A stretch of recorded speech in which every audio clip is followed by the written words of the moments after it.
wonder if you could give me your elevator pitch. If you were to meet me, Sure. yeah, exactly that, in an elevator. Describe to me what Proem does. Who is it for? Proem specifically is focused on helping non-researchers. So if you're a researcher, you usually spend your time reading research, writing research. Our focus predominantly is what we call knowledge workers. So people who are technical, who might have studied research when they were younger, are very interested in research, and a larger audience that is beyond technical work, beyond knowledge workers sometimes as well. But the focus is knowledge workers because we see this massive gap and massive opportunity where specifically in STEM related fields like machine learning, robotics, AI, etc., biotech, the field is moving so fast that new research comes out sometimes on a daily, if not weekly basis. And a lot of time it takes weeks, months, if not years, for the sort of state of the art research to end up in a journal that then publishes it online somewhere, right? So essentially, what we do is we use the open science movement of preprint servers. So every single journal in the world, this is an open secret, every journal in the world has a preprint server where while they're peer reviewing an article, they keep it on there. And that's usually hard to reach and it's publicly available, but it's not easily digestible. So what we do is we have access to over 240 million research papers globally. And that is the largest set of research papers you can find. And we're updating it around 500,000 papers every month. And what we that gives us is a really easy way to give access to anyone that wants to understand research. And we use leverage large language models and AI to essentially become like a universal translator for research. Because the problem with research is it's very jargon heavy and it's very sort of, specifically focused on a very niche area. The niche area is not a problem, but the jargon is a problem sometimes. And we want to essentially change that by not just making it like a chat GPT like experience where you're talking to a model and getting an answer without any references, but also we're trying to build a new way for teams to collaborate together. Think of like a multiplayer experience around one piece of research or a set of research papers. That's how we do Right. it. Yeah. My brain is going in multiple directions. A, because I'm a journalist and I write about technology. So this sounds like a very useful tool for someone like myself. I have to digest a lot of information, or people like me digest a lot of information, need to fully understand before we can publish because our accuracy, that's my currency, having verified data that I can put out to a technical audience who knows the subject matter way better than I do. So my question for you is, okay, so you've got the preprint papers that you have access to. Help me understand a little bit better. What happens when those papers are then published? Do I lose So access?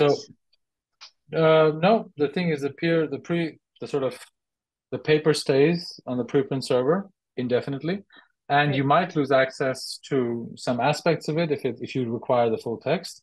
But in most cases, actually, you don't need the full text. So, and specifically in fields like AI and computer science and sort of robotics and STEM, the field is moving so fast that you don't want to read a 1-year-old newspaper because it's old news because the field has moved on. And I think that's why the majority of people, specifically in fast moving technical fields, don't read peer reviewed journals anymore because it's kind of outdated, right? And beyond that, we're not competing with journals. We actually collaborate with a lot of them. So we're not trying to replace them. They have a place. Peer review has a place. What we care about is giving access to those who don't care about peer review because their job isn't to argue about the specifics of a study. Their job is to take the insights from research and apply it in their job or to improve or to connect with people better. Because if you're, for example, one of our pilot partners is one of the largest research R&D companies in the world, and they have about 40,000 researchers that they have employed. These researchers are not in academia anymore. Their job is different. Their job is not just to write papers. Their job is to take the research and apply it in a commercial problem.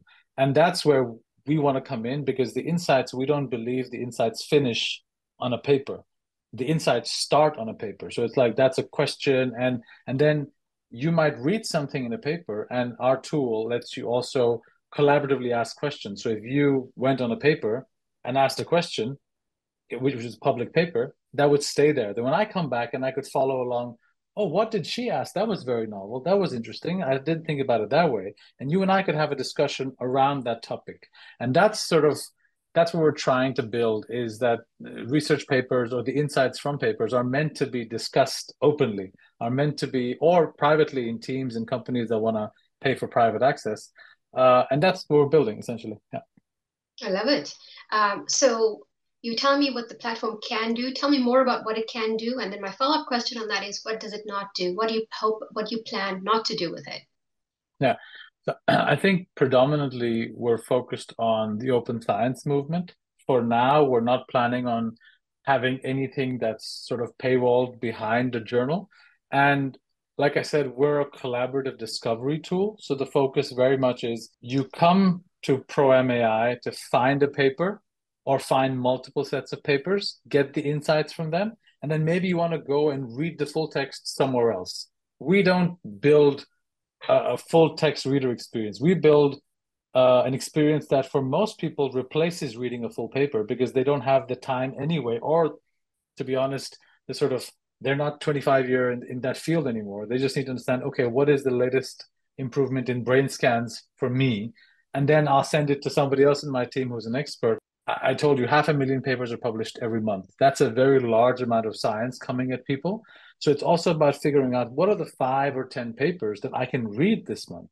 That problem is another problem we're trying to solve. So we're focused on the sort of, if we call it like the top level of the funnel, the discovery phase, and the collaboration phase around these discoveries. And then there's other tools that where you can kind of read the full text and do other things. We care about essentially increasing the audience that thinks that they can read research, because most people are kind of, oh, research is not for me, and we're like, no, no, no, it's for everybody. It's a public good.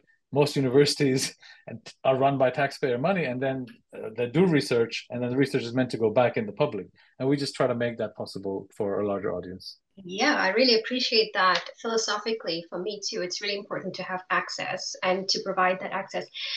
So let's talk about the technology behind the platform. Sure. I'll have you explain to me, are we looking at large language models? Are we looking at any parts of generative AI? How are you putting this together? Yeah, so we have kind of a robust infrastructure in the back, because my co-founder was the first employee at Siri. He was the head of product and design before they got acquired by Apple for the first 4 years, 3.5 years of the company. And then he sort of built AI, machine learning, and NLP systems for the largest journals in the world. So he scientific journals. So he understands sort of the nuances of how this works. So what we have essentially on one end is we have a search engine that we've built, which searches 240 million plus papers in the world and growing every day.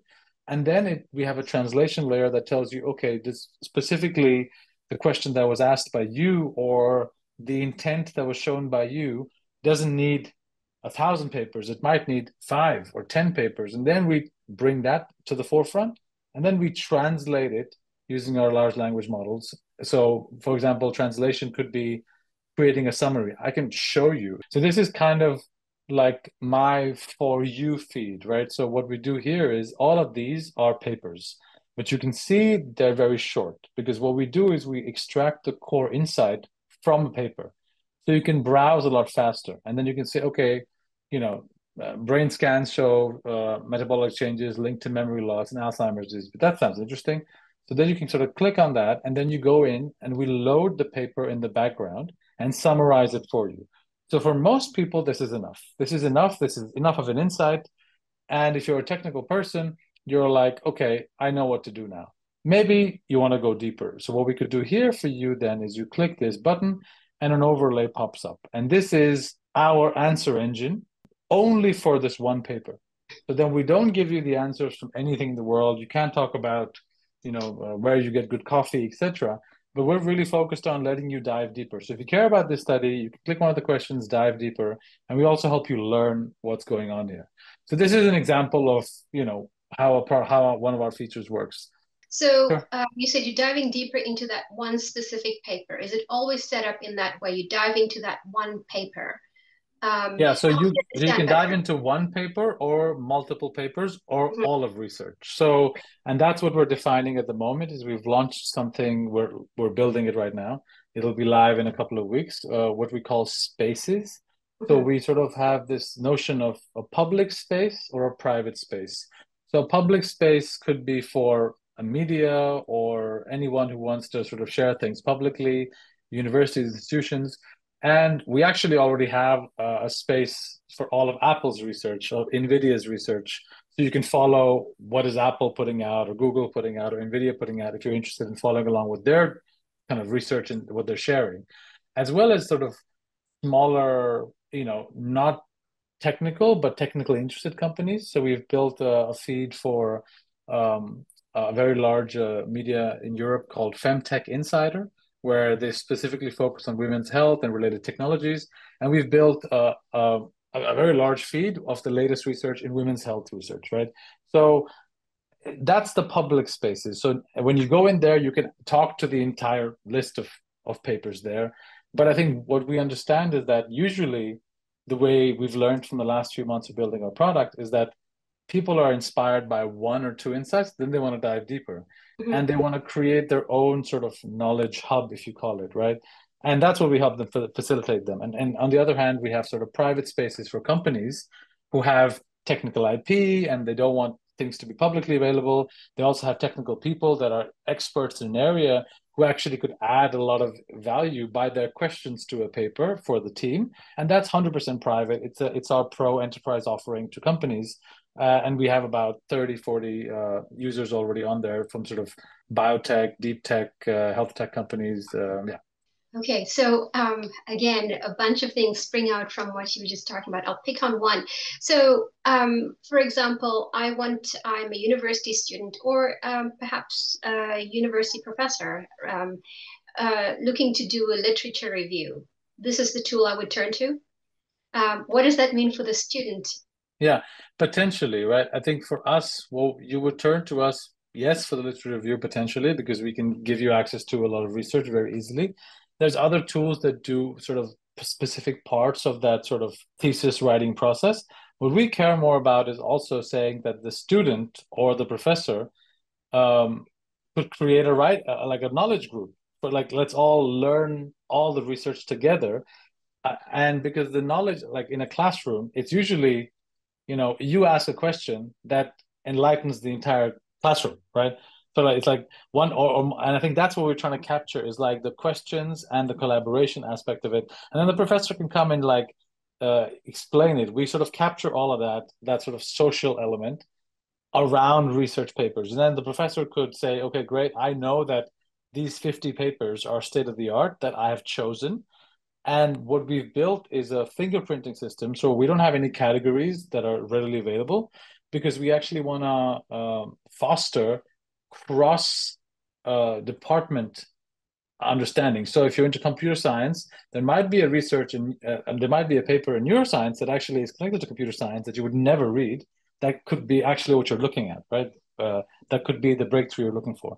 So we're actually focusing on sort of building fingerprints around knowledge. So if you know that these 50 papers, going back to your example of a professor or a university student, if you know that this is required reading, these 10, 20 papers, if you can put that in our space, and then we'll go out there based on that fingerprint and find you similar research that would help you understand not only those 10 papers better, but also the entire space better. And that's pretty novel. No one else is doing that at the moment. Yeah.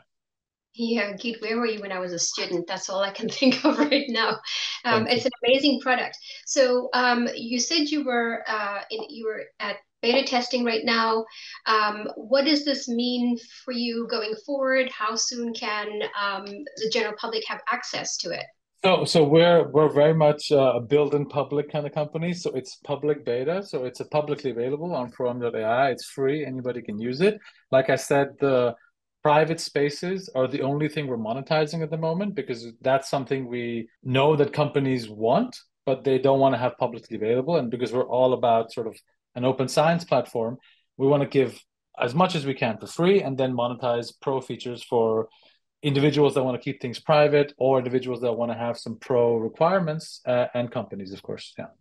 I just want to step back for a second because I didn't ask you the question, and that I know people are going to have the curiosity about hallucination. What Yeah. steps have you taken for, to ensure that it's a secure and trustworthy platform? Yeah. I think we rely and we ensure that every answer or every piece of content you see on Proem is based on research. So nothing on the platform is ever purely the model. It's always the model confined to all of research, multiple papers or one paper, right? And and we do have sometimes the model putting an output without a connection, but that's just to get you to a paper. So, so the goal of our product is always basing the output of the model on research, and essentially that way we avoid the hallucination problem because we're not you never get to just directly talk to a model alone. You always get the model with the backing of references and with the backing of research. Okay, thank you so much. I mean, you've given me a lot to think about, and I certainly want to play some more. I've already played, and I want to put in some of my own queries and see what it brings up. So thank you very much.